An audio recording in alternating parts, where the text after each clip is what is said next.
আমরা জিতবো সেই ভয়ে তারা নির্বাচন করতে দেবে না। এই নির্বাচন করুক, কতদিন টিকে থাকে দেখবো আমরা। এক মাঘে শীত যায় না। আওয়ামী লীগের কোনো নেতাকর্মী ভোট দেবে না, যতই আমার বিরুদ্ধে বদনাম দিই, যতই আমাকে মৃত্যুদণ্ড দিই। আওয়ামী লীগ যদি ইলেকশনে অংশগ্রহণ করে, জনগণ আওয়ামী লীগকেই ভোট দেবে। যেহেতু নৌকা নাই ব্যালটে, ব্যালটের নৌকা নাই, ব্যালটে ভোটও দেবে না। আওয়ামী লীগের কোনো নেতাকর্মী ভোট দেবে না। আমরা ভোট দেবো কোথায়?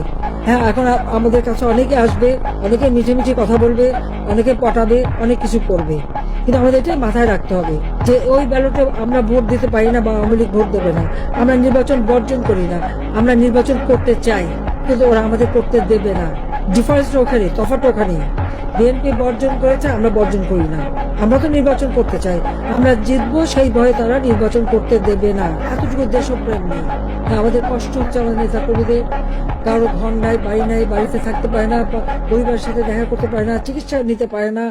তার উপর তাদের অত্যাচার, নির্যাতন যেভাবে গায়ে হাত তুলছে, কারা কারা করছে সমস্ত নাম তালিকা করে রাখতে হবে। আর আমার বিরুদ্ধে তো একটা তো হচ্ছে প্রায় 400-র উপরে মামলা, আমি হত্যা করেছি, তার উপর আবার মৃত্যুদণ্ড দিয়েই দিয়েছে। এখন আর ভয় কিসের?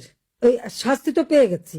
এবং ওই নির্বাচনে সবাইকে বলে দিতে হবে জনগণকে যে আপনাদের ভোট কেন্দ্রে যাওয়ার দরকার নাই, ভোট তো ওরা নিজেরা ঘোষণা দিয়ে নেবে।